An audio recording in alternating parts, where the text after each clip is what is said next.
Baik, bismillahirrahmanirrahim. Assalamualaikum warahmatullahi wabarakatuh.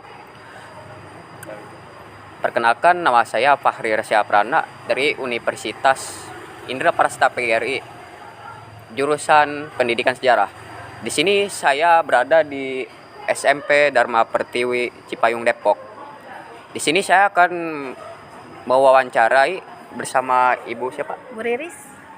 Ibu Riris untuk memperoleh informasi tentang pelaksanaan pembelajaran ilmu pengetahuan sosial atau IPS dalam implementasi kurikulum Merdeka, meliputi perencanaan, pelaksanaan, penilaian, serta kendala dan strategi yang digunakan guru. Baik, untuk wawancaranya saya akan mulai. Saya akan menanyakan tentang apa pemahaman dan persepsi tentang kurikulum Merdeka, atau bagaimana Ibu memahami konsep dasar kurikulum Merdeka. Nah, kurikulum Merdeka di sini di sekolah kita itu lebih kepada terpusat pada peserta didik. Jadi kita ini peserta didik itu di mana pembelajarannya itu secara kontekstual atau nyata. Dalam pembelajaran IPS mereka itu mengamati di lingkungan sekitar, seperti itu. Baik, selanjutnya menurut Ibu apa perbedaan utama antara kurikulum Merdeka dengan kurikulum sebelumnya atau kurikulum 13? Kurikulum Merdeka karena memang berpusat pada murid tadi ya. Jadi kurikulum Merdeka itu semuanya itu praktek. Jadi anak itu langsung terjun ke dunia yang sebenarnya gitu ya. Kalau misalkan K13 mereka hanya terpaku sama buku gitu. Jadi cukup guru ini mengajarkan dengan metode ceramah. Kalau misalkan kurikulum Merdeka itu mereka mencari informasi sebanyak-banyaknya, entah itu terjun langsung atau di media-media sosial seperti itu. Baik, untuk pertanyaan selanjutnya, bagaimana pandangan Ibu terhadap fleksibilitas dan otonomi guru dalam kurikulum Merdeka? Nah, fleksibilitas guru di sini, guru itu hanya sebagai fasilitator, di mana guru ini hanya sebagai penyambung, penghubung antara media pembelajaran dengan siswa, seperti itu. Jadi fleksibilitas guru di sini itu sangat fleksibel menurut Ibu, karena guru ini hanya sebagai penyatu antara materi dan siswa, sehingga nanti siswa ini dapat memahami secara nyata materi-materi yang diajarkan, seperti itu. Untuk yang kedua, tentang perencanaan pembelajaran IPS. Bagaimana langkah-langkah Ibu untuk dalam menyusun modul ajar IPS sesuai kurikulum Merdeka? Nah, yang pertama udah pasti kita menentukan tujuan pembelajaran. Setelah menentukan tujuan pembelajaran, kita itu melihat kondisi peserta didik. Nah, jika sudah menyiapkan semuanya, baru nanti kita menyusun modul sesuai dengan yang ada di sekolah dan kesiapan peserta didik dalam belajar, seperti itu. Nah, untuk selanjutnya, sumber belajar apa saja yang digunakan dalam merancang pembelajaran IPS? Sumber belajar selain buku ya, sumber belajar itu selain buku pegangan anak-anak, buku pegangan guru, itu juga ada media sosial seperti YouTube, terus juga ada seperti aplikasi pembelajaran kayak Quizizz, terus Zepquiz, dan masih banyak lainnya. Kalau misalkan IPS kan lebih banyak informasi-informasi yang didapat di media sosial seperti itu. Jadi media pembelajaran yang untuk mata pelajaran IPS sendiri itu banyak gitu ya. Baik, selanjutnya bagaimana Ibu mengintegrasikan profil pelajar Pancasila dalam perencanaan pembelajaran IPS? Nah, mengintegrasikannya seperti kita lihat dulu materi.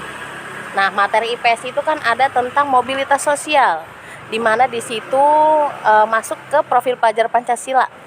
Nah, anak-anak di situ untuk bernalar kritis, jadi kita mengintegrasikannya sesuai dengan materi gitu.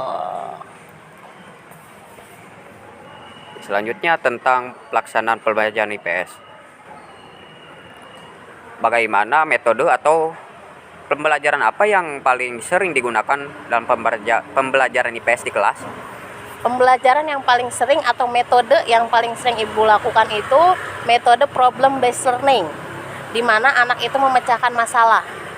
Seperti contohnya kayak interaksi sosial. Di situ ada yang namanya interaksi secara asosiatif dan disosiatif. Nah, anak itu kita ajak untuk melihat di sekeliling mereka apa aja yang pengaruh-pengaruh asosiatif dan disosiatif di lingkungan sekitar, seperti itu sih yang Ibu lakukan gitu.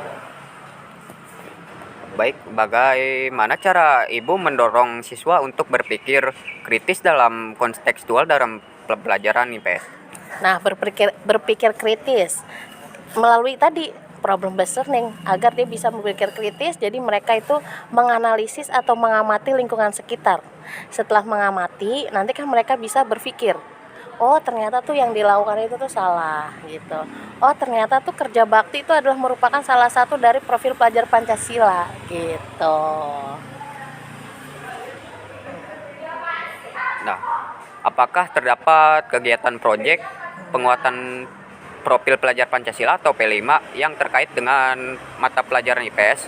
Bisa dijelaskan contohnya? Contohnya ya, tadi yang apa? Yang keterkaitan ya dengan mata pelajaran IPS kan? Kemarin sekolah kita ini ada yang namanya Project P5, yaitu memilah sampah. Nah, ada terintegrasi dengan mata pelajaran IPS. Terintegrasinya dari dampaknya terhadap masyarakat, bahayanya terhadap masyarakat, dan apa aja yang harus masyarakat lakukan terkait pengelolaan sampah.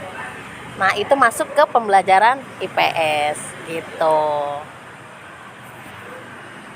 Nah, bagaimana peran teknologi atau media digital dalam mendukung pembelajaran IPS di sekolah ini? Nah, alhamdulillah di sekolah ini tuh Ibu ya menerapkan digital. Jadi semuanya itu Ibu terapkan dari mereka nonton, terus cara pengambilan nilai asesmen itu juga menggunakan digital. Jadi peran digital itu sangat penting bagi pembelajaran IPS supaya anak itu biar langsung menyerap materi dengan menyenangkan gitu, mindfulness gitu. Nah, untuk selanjutnya penilaian pembelajaran. Bagaimana Ibu melakukan penilaian pada pembelajaran IPS sesuai prinsip kurikulum merdeka? Nah, penilaian itu kita itu tidak hanya mengambil penilaian di akhir, tapi dalam kurikulum merdeka penilaian proses itu sangat penting. Jadi penilaian itu tidak semestinya diambil di akhir ya pada saat ujian, tapi pada saat mereka berproses, seperti bagaimana mereka diskusi kelompok, setelah itu bagaimana mempresentasikan di depan kelas, bagaimana cara mereka untuk bisa memanajemen banyak kepala dalam kelompok itu penilaian yang Ibu ambil gitu. Nah, jenis asesmen apa saja yang digunakan, yang contohnya diagnostik, formatif, atau sumatif? Jenis asesmen sudah pasti ketiga-tiganya Ibu pakai.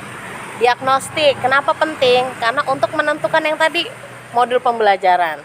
Jadi guru itu membuat modul sesuai dengan kesiapan peserta didik dan sesuai dengan cara belajar peserta didik. Jadi asesmen diagnostik itu sangat diperlukan. Asesmen formatif sangat diperlukan setelah mereka itu menerima materi. Nah, sumatif itu lebih penting karena itu ada di akhir pembelajaran. Jadi ketiga-tiganya itu sangat penting bagi asesmen penilaian. Seperti itu. Nah, bagaimana Ibu memberikan umpan balik kepada siswa untuk meningkatkan hasil belajar IPS? Memberikan umpan balik tadi seperti penilaian, terus apresiasi bagi siswa yang sudah presentasi, Ibu mengapresiasi. Setelah itu memberikan kayak bagaimana nih materinya, seneng gak? Materi apa yang udah kamu paham? Yang susah nih bagian mananya? Seperti itu umpan balik yang Ibu lakukan agar pencapaian materi itu sampai benar-benar ke peserta didik. Seperti itu. Nah, selanjutnya refleksi dan harapan. Menurut Ibu, apa keunggulan pembelajaran IPS di kurikulum merdeka? Keunggulannya anak itu jadi lebih paham Karena kan biasanya kan anak itu di kurikulum sebelumnya ya, kayak metode ceramah itu membuat mereka ngantuk, pusing dan tidak ada gambaran. Nah, di kurikulum Merdeka ini mereka tuh melihat langsung, jadi wah ini tuh peninggalan Belanda loh yang ada di Depok gitu. Jadi mereka tuh senang. Jadi refleksinya itu, jadi pembelajaran IPS itu lebih menyenangkan bagi peserta didik di kurikulum Merdeka ini gitu. Nah, selanjutnya apa harapan Ibu terhadap pengembangan pembelajaran IPS di masa depan? Harapan saya sih ya lebih maju lagi ya. Nggak hanya di sekolah ini tapi di sekolah di seluruh Indonesia. Jadi pemanfaatan digital itu sangat penting gitu. Jadi harapan Ibu terus dikembangkan dan terus dikembangkan, karena setiap peristiwa itu adalah suatu sejarah gitu. Pesan atau saran apa yang Ibu ingin sampaikan kepada mahasiswa calon guru IPS agar lebih siap mengajar dengan kurikulum Merdeka? Pesan Ibu kepada kalian calon guru IPS ya, itu kalian harus belajar dan terus belajar, karena IPS itu bukan seperti matematika. IPS itu ilmu yang mencari informasi terbaru, karena sejarah itu segala suatu peristiwa itu akan menjadi suatu sejarah. Nah, seperti itu. Jadi agar kalian siap, kalian itu harus memahami sejarah dan harus mencari informasi tentang sejarah. Seperti itu, ya.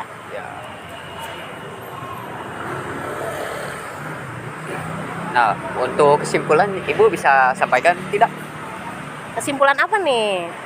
tentang IPS dalam kurikulum Merdeka? IPS dalam kurikulum Merdeka, kesimpulannya itu sangat menyenangkan karena mereka itu belajar secara kontekstual atau terjun langsung ke lingkungan sekitar, seperti itu. Dan kurikulum Merdeka juga berpusat pada peserta didik, gitu. Jadi guru di sini dalam kurikulum Merdeka itu hanya sebagai fasilitator atau penyedia informasi, seperti itu kesimpulannya.